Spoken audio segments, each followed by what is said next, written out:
Blair, it's time to wake up. You've been asleep long enough. It's time to wake up. I'm awake. I'm awake. Welcome to The Freed Perspective. I'm your host, Blair. Thank you for stopping by my YouTube channel. I always appreciate when anybody watches my videos because I just honor my time and your time because that's our most precious resource here on earth. So thank you for stopping by.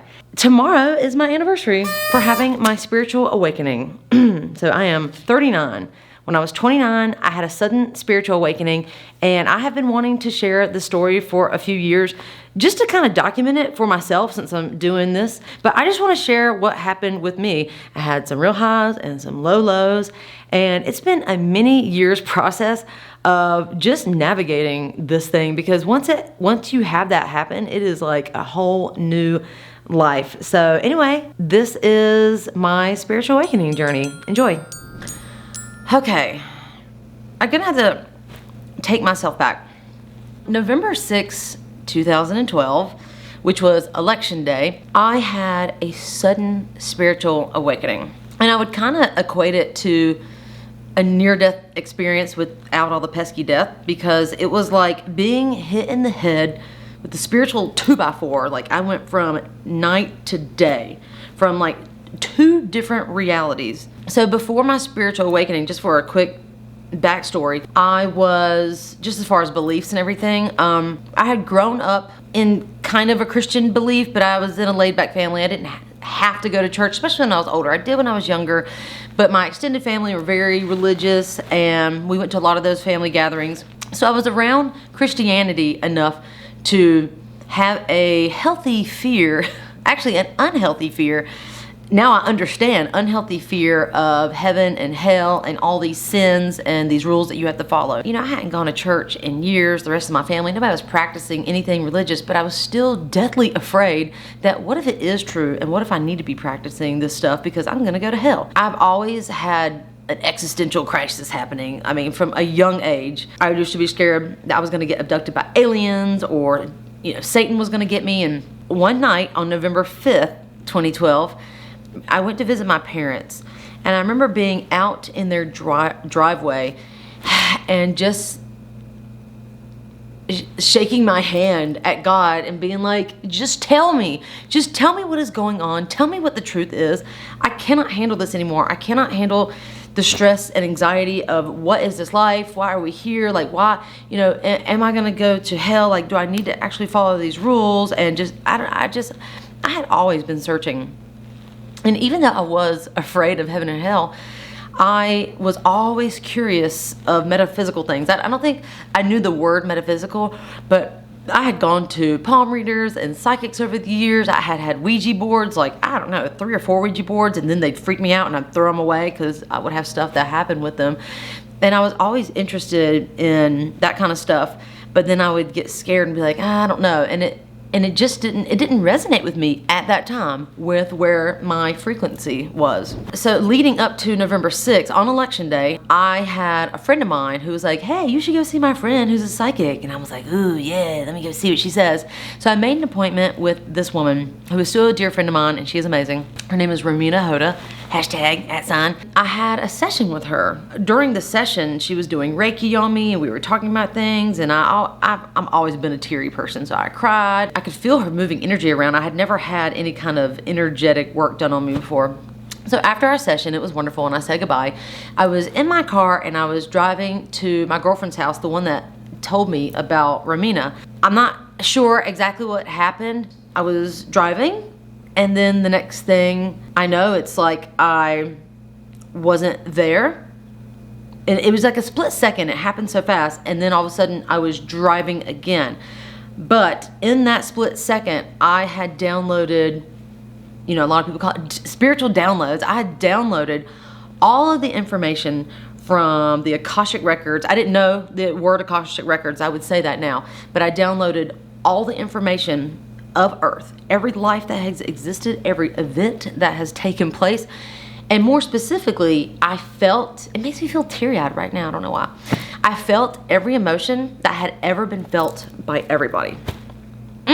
Just talking about it makes me teary. I came to and I was driving. My driving was fine. I was almost at that girl's house. I remember just going in and I was shocked. I was in shock. And I was like, why didn't you tell me?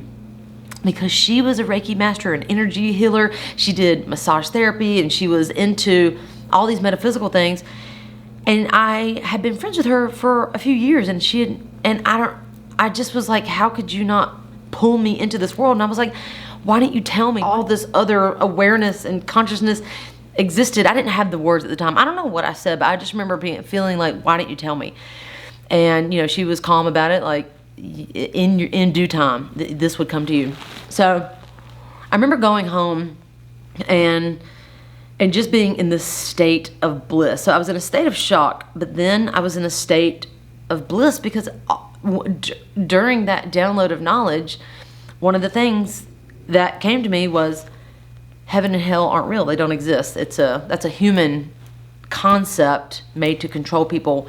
And it was like that, ever since that day, I have never ever questioned again. Like, that was a knowing that came through, and I just felt so much relief. It was like I was going through bliss, but I was also going through a really like existential time. Like, how am I supposed to exist on earth now, knowing what I know? Because if you've heard the term awaken the illusion, all of a sudden I woke up and I saw like we were all acting, you know, commerce. We're acting, hello, how are you doing, miss?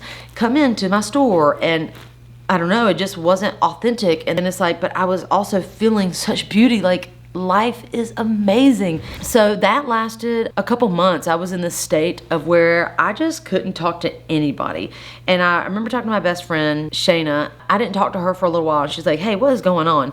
And I was like, you're not gonna understand this. Like, let me tell you the story. And she didn't. I mean, she couldn't grasp it. You can't, because a spiritual awakening, none of your senses. You cannot taste it, touch it, feel it, hear it, smell it. What's the other ones? I don't know. You can only directly experience it. It is a feeling of your soul or your chakras, your energetic body that comes alive. I have changed my level, my vibration from what it had been up until 29 years old. It just went from like one life to the next. So I had a hard time communicating with people, trying to talk to my 3 sisters and my parents, and it's like I would try to tell them what happened to me, and it was like nobody could hear me. And I just remember feeling so frustrated, thinking like, I'm going through the most pivotal freaking experience of my life and nobody can hear me. Later on, I kind of realized like it was like a radio signal. Like, they were not picking up my frequency of what I was saying. It was even more frustration at that time. It was, I was trying to convince a lot of people of things like, you gotta listen to me, but I was trying to control their path. And now, I mean, it's taken me years to understand that it doesn't matter. It does not matter if they listen to me. Their path is their path, and you have to respect people's journey. It is perfect in what it is. Like, it took me till almost 30 years old to wake up. 2013 was very difficult, and I was in between jobs. I had become a medical esthetician. I was working in spas, and that just didn't feel right to me anymore. Fast forward through so many stories, and I'm like, should I skip these stories? But, well, I'll say one. So after 2012 and during 2013, I was having very intense experiences. I found this local place that had people who meditated there, and I had never even heard of that. I went on meetup.com, and I walked into this metaphysical store, and people were gathering. We went around and introduced ourselves, and I'm like, hello, my name is Blair, and I just woke up. What the fuck is going on? Because I was still just like in this land of not comprehending, like, how am I supposed to function? And I know everything that's ever happened ever, and that none of this fucking matters, and like going to work and getting dressed up and all these things, like, it is make believe. It's not like heartfelt practices. And so I found that was the best thing I could have ever done. A lot of people who had been in the spiritual game many more years than they explained things to me. They taught me about meditation. We watched spiritual movies together, and they gave me books and all sorts of different resources that helped me to like just have something to grab on, anybody to talk to. But I still was having having anxiety. And so I decided to go to a meditation one night, and this one energy lady, she took us through this meditation, and I remember I was just laying there, just had tears streaming down my face. You know, I was just processing so much stuff, and the lady stopped the meditation, and she turned the lights on, and she was like, "We need to speak to you." And I was like, "What? No, I'm fine. I just want to lay here." And she brought me in the middle, and it was just these four women there, and she was like, "You need healing." And so she talked to the people, because they were like, all people had like healing businesses and stuff like that, and they were like, "She needs healing." And I sat in this chair in the middle of these people, and they were doing Reiki on me and doing sound stuff and all sorts of stuff around me, and I was vibrating. It was such an intense experience. I had tears streaming down my face, and right in the middle of them doing what they were doing, all of a sudden I started hearing this high pitched frequency, and it sounded like and I could tell it was some kind of conversation, some kind of talk, something talking about something. I could hear the ups and downs, and it was but it was a frequency, and it was clear as day. And all of a sudden I go, "Wait!" And they were like, "What?" And I was like, "Do you hear that?" And it was like, everything was like, brrr, and that's all I could hear. And then it stopped. They had backed up too, because they said the energy around me, it was like a pulsing, was so intense that they couldn't even be close to me. It was so crazy. So I ended up seeing other spiritual counselors just to keep talking about what was going on, what was I experiencing. And then I decided that I needed to leave where I had been living in South Carolina. I had already learned all the lessons I was going to learn there. I wanted to go to the mountains. I wanted to find more spiritual people. So I moved to the North Carolina mountains, and I connected with some people. But then I started to go through what some people call the dark night of the soul. And it definitely was. I felt really lost and alone. Started to disconnect with that spiritual awakening. And yeah, this is gonna be a super vulnerable part right here. But I started doing some major drugs and things that I used to do back in the day. I started doing drugs when I was 15. All the rave drugs, all the street drugs. I mean, everything. It had been years since I had been into anything. I started trying to find ways to cope. I started seeing a psychiatrist. I was on anxiety medicine. I have a history with meth and different kinds of speed, and I couldn't get it regularly out there when I started to look for it. And so I got put on Adderall. I asked for Adderall because it is an amphetamine. And then I started seeking out pain pills. I started smoking Oxycontin and drinking almost every day. I don't know, I just felt like I had nothing. I had no one close to me. I wasn't talking to my family that much at the time, even though we had always been so close. And no one understood what I was going through. After being out there for about a year and a half, I was having so much intense anxiety, I couldn't even work. So I started to illegally Airbnb out my apartment. And so I started just hanging out with homeless people. And eventually I got caught. I had to get rid of my apartment. And I said, you know what? I'm just going to drive across the United States. I sold everything I had. I was like, that's it. I'm done with everything. I quit getting prescriptions for Adderall and Klonopin. I didn't mention that. Klonopin. And quit everything pretty much. Getting everything. And I was like, that's it. I decided to drive to the West Coast. And I ended up staying in my car for the next, it was about 6 months. During that time, I started meditating again. I would stay in my car, I would stay in different motels. Sometimes I would stay with people that I met, and I started doing meditation again. And I started getting these very intense, beautiful downloads. I remember one night I was in this shitty motel, and I was doing this meditation and just, you know, really connecting with the earth. And I imagined like this lightning bolt, like this thing that connected to the middle of the earth to my heart, and just kind of keeping that connection. And I got a message from Earth, Mother Earth, Gaia, and I said, why? You know, I wanted to heal myself. I wanted to heal other people. I wanted people to take care of Earth. I wanted like all these things, and I was just upset. And I was following conspiracy theories at the time, and man, everything was just so upsetting. And she told me, She said, "Do not worry about me. Humans cannot kill me. I will take care of what needs to be done with weather, with all these things. The reason why you are here is to soften the hearts of people as they wake up, because they will be upset that they have been fed lies. Because I know what I went through when I woke up to everything. Just keep being the bridge and softening their hearts." That was earth shattering for me, because I don't even remember how it came through. It was like a frequency. It was like a frequency that came through, and that was the message, and I couldn't believe it. So I guess we can fast forward to present time. So, 2012 to now is 2021, and I settled in Colorado for a long time and ended up going to spiritual retreats, and I've lived in tiny houses. I've just been kind of following my heart and having a wonderful time, and still expanding my spiritual education and just being the best version that I can be.